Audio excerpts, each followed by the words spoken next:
At 6:18 p.m., a Billionaire's jet waited on the runway at Washington Dulles. At 6:27 p.m., he was supposed aboard. At 6:35 p.m., he would have been dead. The only person who knew that was a 14-year-old black girl sitting quietly near gate 12. What happened next? You need to see it for yourself. But before we continue, hit subscribe, like this video, and tell me in the comments where in the world you're watching from and which part of the story hit you the hardest. I believe this story found you today for a reason. Now, let's get back to the story.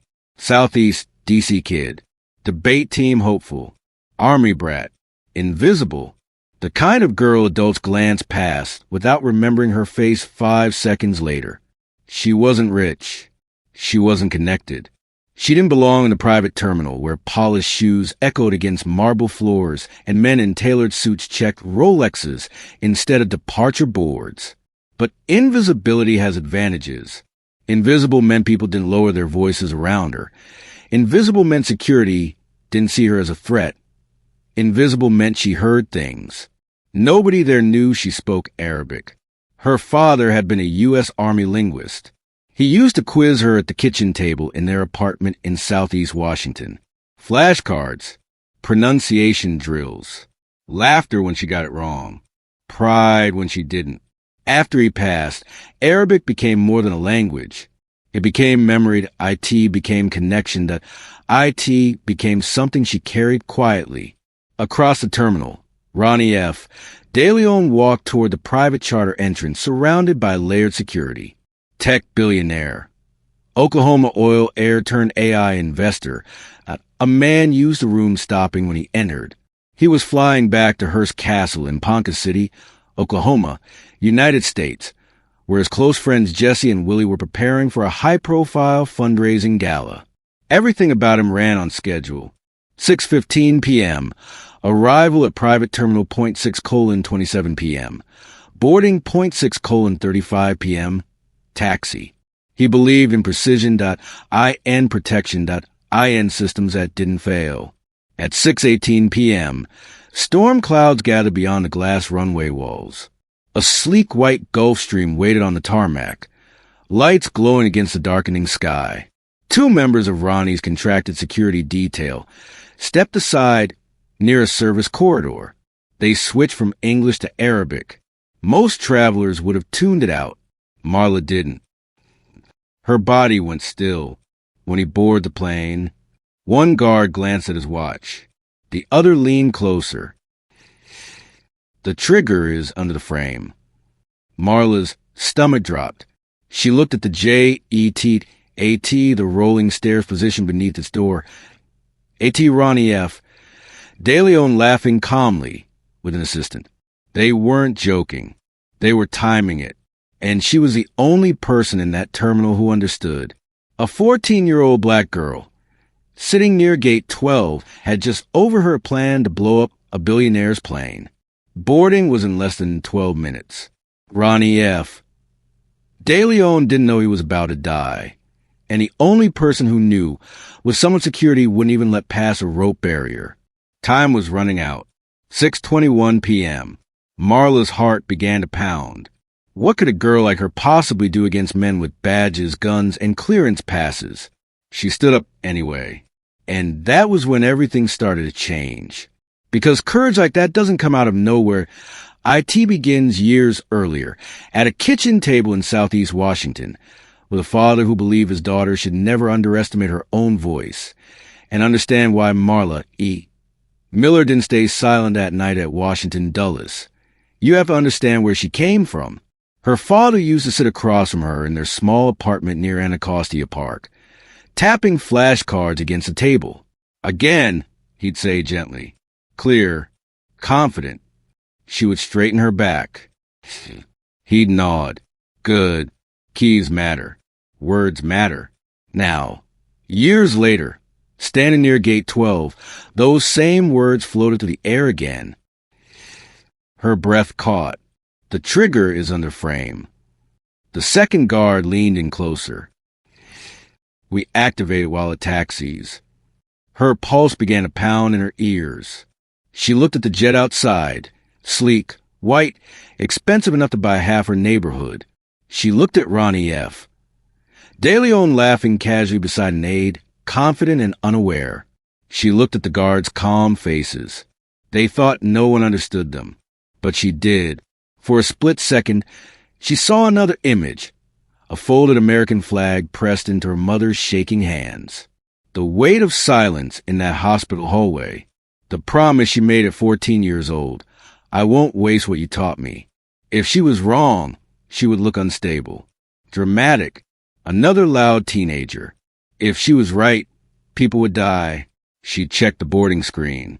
12 minutes. Her hands felt small. Her voice felt smaller. Invisible. Unimportant. And then she remembered something her father once told her after she froze during a school presentation. Staying quiet doesn't make you safe. It just makes you part of the outcome. Sometimes the hardest thing in this country isn't speaking up. It's believing your voice matters. And if you've ever been overlooked but chose courage anyway, hold on to this moment. Stories like this exist because someone refused to scroll past quiet bravery. Marla moved before she could talk herself out of it. Her legs fell unsteady as she approached the nearest TSA officer, a woman stationed beside the private terminal checkpoint. Posture straight, badge polished, expression already tired. "Excuse me," Marla said, trying to steady her voice. "They're planning to blow up that jet." The words sounded unreal the second they left her mouth.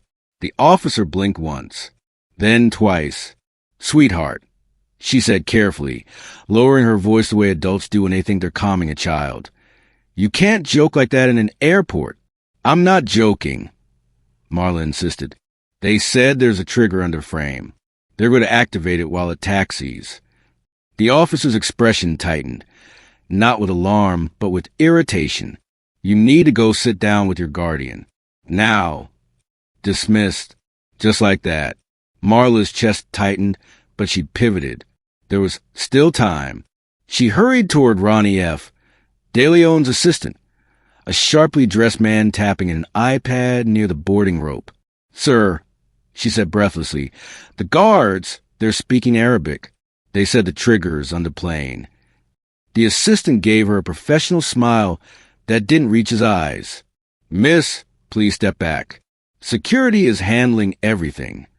"I speak Arabic," she pressed. They said, "Step back." The rope between them felt heavier than steel. Behind it stood wealth, authority, layers of protection designed to keep chaos out, and people like her at a distance. A young black girl in a hoodie didn't look like classified intelligence. She looked like a disruption. The boarding announcement chimed overhead. "Passengers for the De Leon charter flight, please prepare for departure. 6:25 p.m. Marla glanced across the terminal. The two guards checked their watches. Calm, precise, waiting. The ticking clock grew louder in her head, drowning out the airport noise. 10 minutes. And nobody was listening. Ronnie F. De Leon adjusted his cufflinks as he moved toward the private tarmac doors, security closing around him like a moving wall. Camera phones lifted discreetly. A few whispers. Luxury carry-ons rolled smoothly across polished floors. Everything looked controlled, choreographed. Outside, lightning flickered beyond the runway glass. Marla's heart slammed against her ribs. 9 minutes. She saw the two guards drift subtly into position, one near the jet bridge access, the other hanging back, hand near his earpiece. Calm, waiting. Before she could think herself out of it, she ducked under the velvet rope. A hand clamped around her arm instantly. "Ma'am, you can't be in this area." She twisted free, just enough to scream. "Don't get in that plane." The words ricocheted through the terminal. Conversation stopped mid-sentence. Wheels froze. Even the boarding chime seemed to hang unfinished in the air. Ronnie paused 3 steps from the tarmac doors. Slowly he turned. His expression wasn't fear. It was irritation. Controlled. Polished. Used to disruptions being handled quickly. "Handle it," he said calmly to security. The guard tightened his grip on Marla's arm.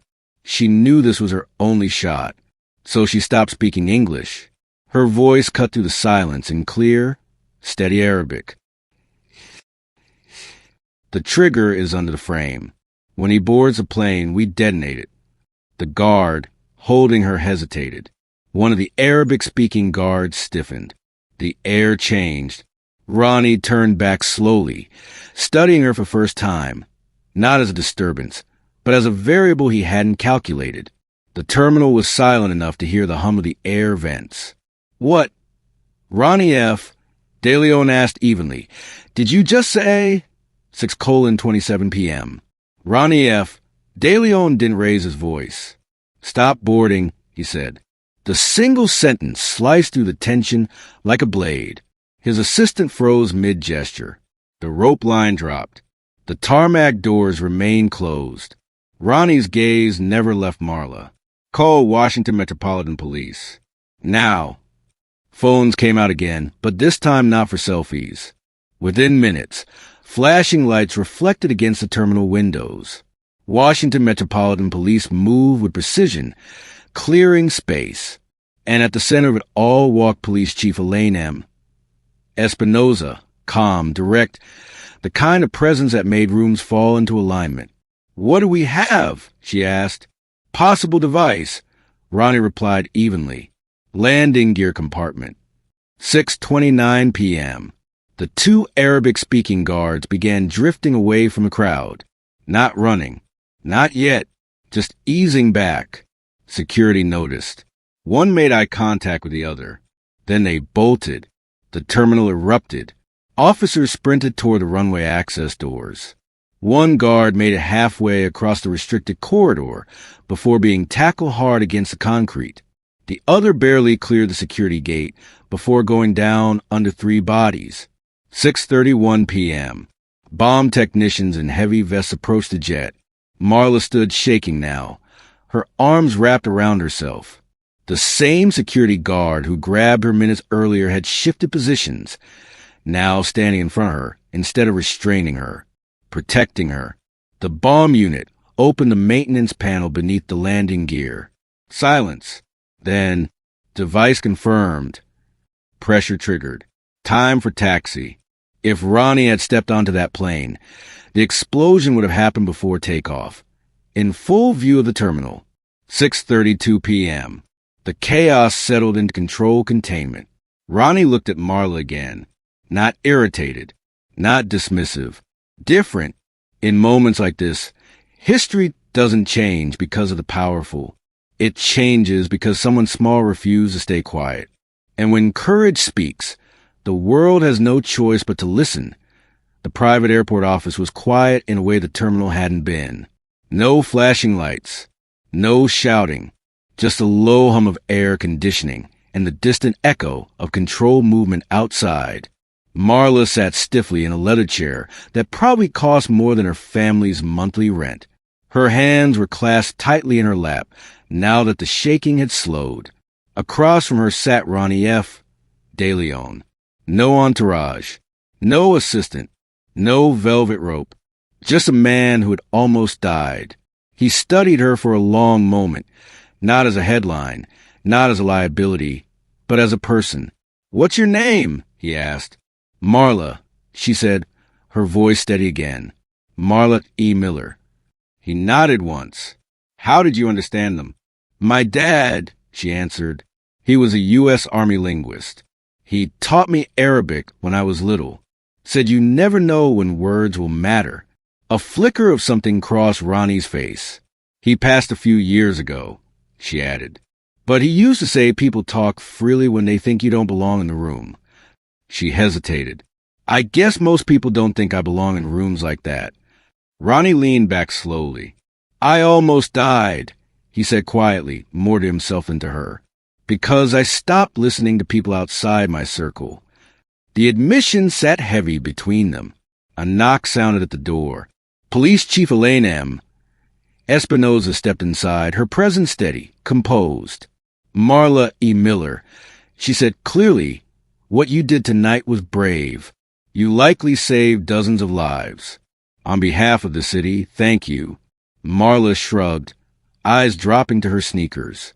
I just didn't want anyone dying on live TV, she muttered. For the first time that night, Ronnie laughed. But it wasn't polished. It cracked open into something softer. Humility. 2 days later. Marla pressed her forehead lightly against the airplane window and watched Oklahoma unfold beneath her in wide stretches of green and gold. First class felt unreal.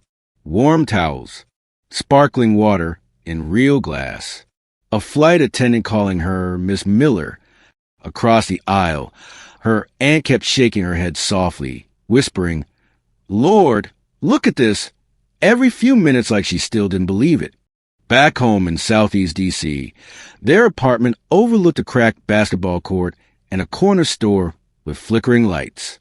Here, as the car carried them to the gates of Hearst Castle in Ponca City, Oklahoma, United States, rolling hills stretched endlessly under open sky. The estate rose from the landscape like something out of a movie. Stone columns, wide terraces, security tighter than most government buildings. Jesse and Willie stood beside Ronnie near the entrance, both dressed sharp but quieter than the night at the airport. Ronnie stepped forward as Marla approached. No cameras this time, no flashing lights, just wind moving through tall grass. He did something unexpected. He lowered himself slightly, not fully kneeling, but enough to meet her at eye level. "You reminded me of something," he said. "Power doesn't protect you. People do." Marla held his gaze without flinching. "I built systems," he continued. "Layers of protection. Walls. And none of it mattered because I stopped listening beyond them." He turned to her aunt. "Effective immediately, there will be a full scholarship fund in the name of Marla E. Miller. Tuition through college, whatever she chooses." Her aunt's hand flew to her mouth. "There will also be an internship pathway within my foundation, and we're launching a language and leadership program here, open to students from Washington, D.C. public schools." Marla stood still, strong, grounded. Her aunt cried openly, but Marla didn't. She just nodded once, like someone who understood exactly what responsibility felt like. 6 months later, the wind across the Oklahoma hills carried a different kind of energy. A polished bronze sign stood near the entrance of a newly restored wing of Hearst Castle in Ponca City, Oklahoma, United States. The Marla E. Miller Leadership and Global Languages Center. Reporters lined the courtyard. Cameras flashed. National outlets had flown in. What started as a near tragedy at Washington Dulles had grown into something larger, a conversation about listening, about overlooked voices, about who gets taken seriously in America. Police Chief Elaine M. Espinoza stood near the front row, uniform crisp, expression proud. When she greeted Marla, it wasn't with ceremony, it was with respect. "You changed more than one night," she told her quietly. Ronnie took the podium without theatrics. "I built my life believing protection meant control," he said. "But I learned the hard way that real security starts with listening." He had restructured his entire security firm, replaced leadership, instituted independent oversight, redirected funds into education initiatives in Washington, D.C. He didn't frame it as generosity. He framed it as correction. Back home in Southeast D.C., Marla still caught the metro to school, still balanced debate prep with algebra homework, still helped her aunt carry groceries up 3 flights of stairs. But something had shifted. When she walked through the hallways now, she didn't shrink. She didn't rush to make herself smaller. She debated harder, spoke clearer, listened sharper. Teachers noticed. Students did too.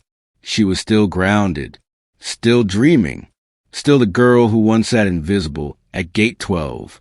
The difference was this: she understood that being underestimated wasn't a weakness. It was an advantage, and she intended to use it. 1 year later, Ronnie F. De Leon sat ahead of a long glass conference table in a Manhattan boardroom, city skyline stretching behind him. Quarterly projections glowed on a massive screen. Executives debated expansion strategies, risk models, market influence. But Ronnie wasn't looking at the charts.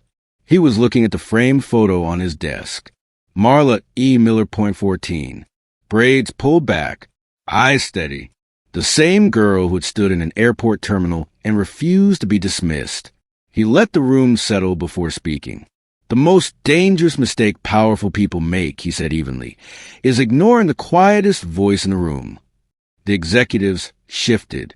He continued, I almost died because I assumed expertise only came from titles, security badges, clearance levels. I forgot that wisdom doesn't check in at the front desk. Silence followed, the kind that makes people think. Cut to Southeast Washington, a classroom after school, folding chairs arranged in a circle, a whiteboard with Arabic letters written carefully across it. Marla stood at the front, sleeves rolled up, explaining pronunciation to a group of middle school girls. Again, she said gently, clear, confident. One girl stumbled over a word. Marla smiled. My dad used to say something, she told him. When people think you don't understand them, that's when they tell the truth. The girls listened. Outside the window, D.C. traffic moved like it always had. Sirens in the distance. Metro rumbling underground. America wasn't built by the loudest voices. It was shaped by the brave ones. Marla didn't just save a billionaire. She restored a man's humanity. She protected strangers she would never meet. She honored her father every time she chose courage over comfort. If a 14-year-old girl can step forward when everyone else steps back, maybe we can too. And when we choose to listen to the quietest voice, we become part of something bigger than fear. If you love this story, don't just scroll away. Hit that subscribe button, drop a like, and tell us in the comments where in the world you're watching from and which part of the story hit you the hardest. We've got more powerful, emotional stories coming your way. And trust me, you don't want to miss them.